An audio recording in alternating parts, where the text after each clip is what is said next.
more of the medical supplies much needed for the hospitals in the southern part of Gaza as well as the northern part, including the brokered deal about the delivering aid to hostages inside the Gaza Strip. But so far, the daily life of Palestinians have been defined by a routine of queuing more than half a day, or staying waiting for food stamps. It just increasingly difficult become as the amount of aid coming in is so little when compared to the great demands of more than 1.9 million displaced Palestinians here only in the southern part of the Gaza Strip, mainly in Rafah city. So far, we're talking about that the demand is great, but the help available is so little to meet those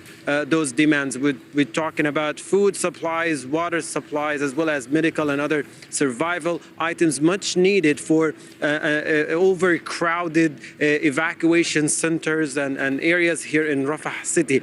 And that's the situations here in the southern part. In the northern part, it's even worse. There is famine going on, and the conditions of this famine is worsening in each passing day, as devastating reports coming from the northern part in Gaza city, where people have been going for a while now without proper nutrition, without food supplies, and let alone the water available is contaminated.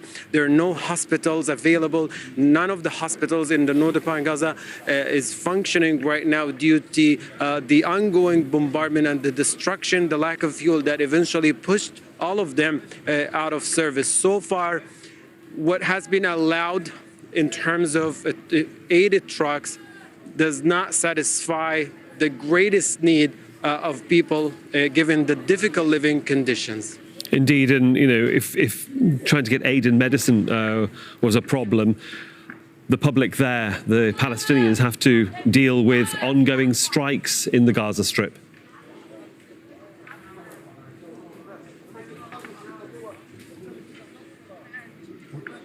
Yes, indeed, and this is part of the ongoing problem. The reason there is a broken aid process and a broken aid mechanism is the ongoing airstrikes and the continuous pounding across the Gaza Strip that put the life of aid workers on the ground at risk. But so far, we're talking about areas that have been targeted and left in ruins or severely damaged. Just makes it very difficult for aid workers to work. So far, we have 16 people killed overnight in an airstrikes on a residential home that was in which 3 families were sheltering in at eastern part of Rafah. Multiple injuries were reported to very overwhelmed hospitals in the central part of Rafah. Mainly, we're talking about the Najjar hospital in Khan Yunis and the central area.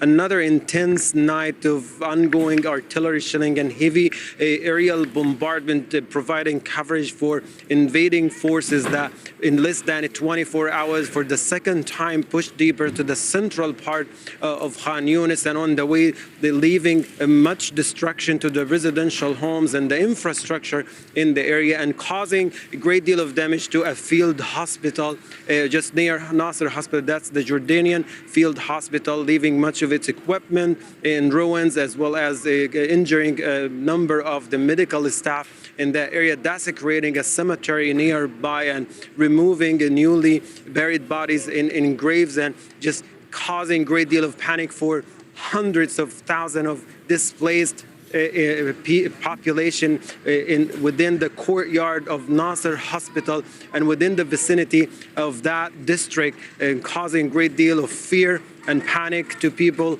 And the fact it's happening for the second time in less than 24 hours give an indication that Nasser Hospital is experiencing a scenario that happened to all the health facilities in the northern part, including Shifa and the Indonesian hospital, the largest 2 hospitals in Gaza and the northern part. In the central area, another intense night of bombardment, but mainly concentrated this time in two refugee camps, Al-Burayj and Al-Maghazi. Many reported to Al-Aqsa Hospital between injuries and those who were killed in overnight artillery shelling. This has become the daily routine of not only local residents of the central area, but also the hundreds of thousands displaced Palestinians from the northern part in Gaza have been sheltering in that area when they were told it is safe to move to at the beginning of the war. But for the second time, they are told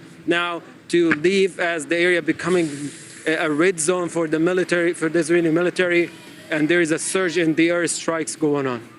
Khalid Mahmoud there for us in Rafah. Thanks for the update. Well, turning to Israel now, where the war on Gaza is taking a large toll on small businesses, leaving them reeling from a lack of demand and a shortfall of workers. 350,000 Israeli army reservists have been mobilized for duty, and tens of thousands of Palestinian workers are blocked from entering Israel. Laura Khan reports now from Tel Aviv. Yahya runs a new Mexican restaurant in a trendy street in Tel Aviv. But less than a year after he opened his business, the war on Gaza began. Although the government has promised support to small ventures, he hasn't received anything. The rules that you need to have more than 1 year to see what you work before the previous year, and they give you person, and I don't have 1 year. A lot of small businesses closed already because they didn't have the help and not a lot of work. We have here 3 or 4 restaurants and mini markets that already don't work. As part of a new amended budget, the government has promised money for companies that have run out of funds during the war. A survey by the Central Bureau of Statistics in November found 1 in 3 startup businesses have closed. Those that remain open reported significant losses. Streets like this in Tel Aviv are predominantly made up of small businesses, and some of the owners, which include reservist soldiers, tell us they feel neglected by the government and they're not being properly compensated for the loss of business and staff during the war. They also say they're sceptical that the new budget will fill the void. But many economists say the government's priorities are skewed, as money funneled to religious schools and illegal settlement projects remain intact, and small businesses are not being prioritised. One of the things that I think many politicians and economists do not understand, that it's not enough to allocate $12 billion for a certain cause. You must have a mechanism that actually takes the money and funnels it down, and funnels it quickly. In Israel, we do not appreciate enough small businesses. We look down at them. And that's a big mistake, because these are the businesses that actually drive the economy. Maya understands this all too well. She's been a TV, theatre and children's entertainer for 25 years. Now she struggles to put food on the table. The worst was the minute it started, because the diary was full booked. So we came from 100% work to 0%. I know it's small stuff, but when you don't have money to buy food, you're starting to be nervous.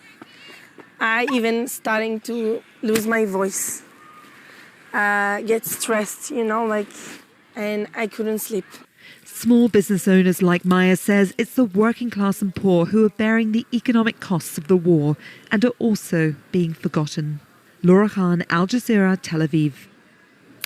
Stephanie Decker joins us now from occupied East Jerusalem. And Steph, it does seem that sort of various parts of Israeli society are either not happy or critical of the government, be it the media, small businesses, or just parts of the Israeli public, depending on who you talk to.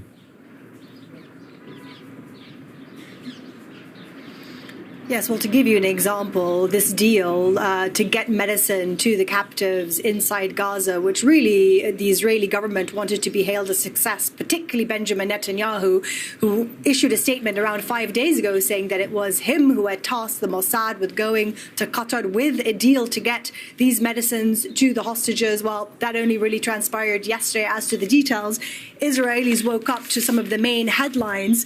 First of all, here, the baby. This is the youngest captive inside Gaza. He turns 1 today. So this is pressure on the government, having him on the front page saying 104 days later, his family has done everything to try to get him out.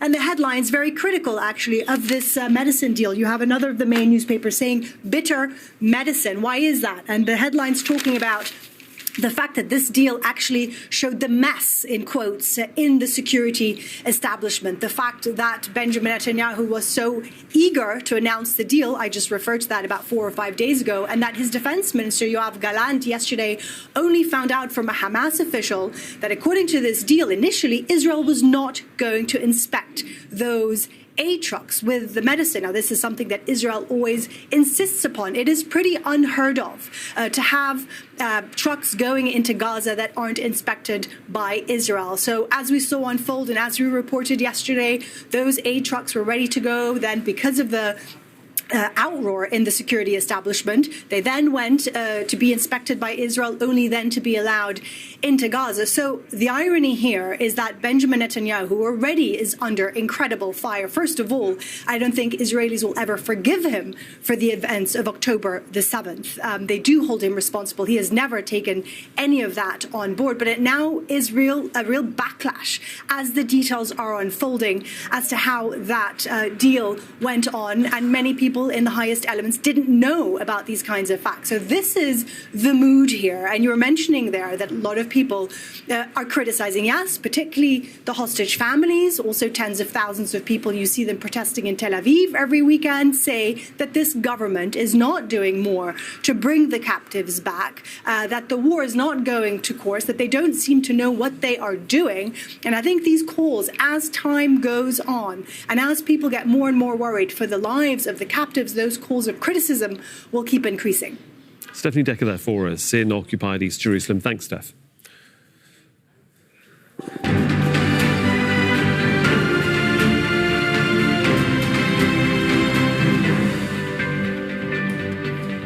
Moving on to the day's other news now. Pakistan's foreign ministry says its air force has hit targets in Iran's province of Sistan and Balochistan.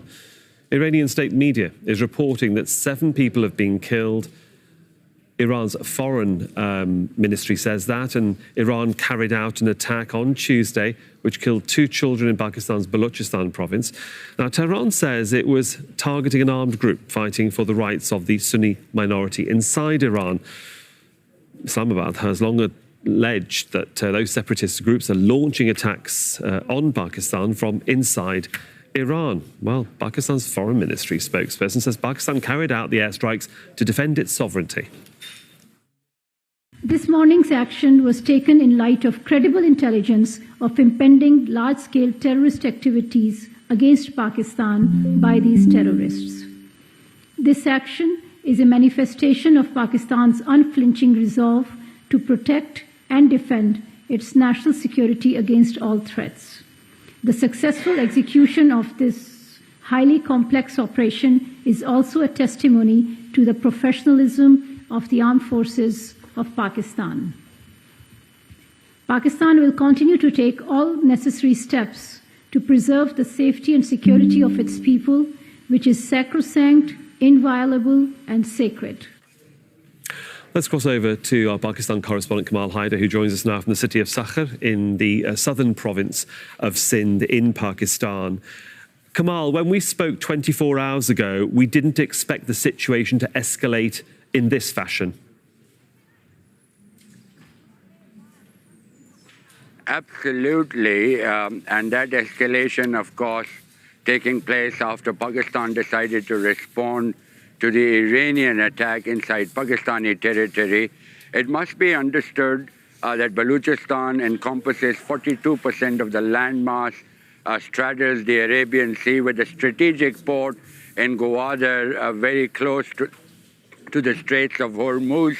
Gwadar was built by the Chinese. Now, the targets that have been hit in the early morning attack included what Pakistan says were Baloch Liberation Army camps. Now, those fighters have been attacking Pakistani security forces, civilians, and even Chinese workers and Chinese officials in the province of Balochistan, an extremely strategic area But one has to understand the broader dimension of this. On the Iranian side, Greater Baluchistan is known as Sistan province. Now, what the Iranians were saying is that the Jaish al-Adl, which is a group which was responsible for killing at least a dozen Iranian policemen,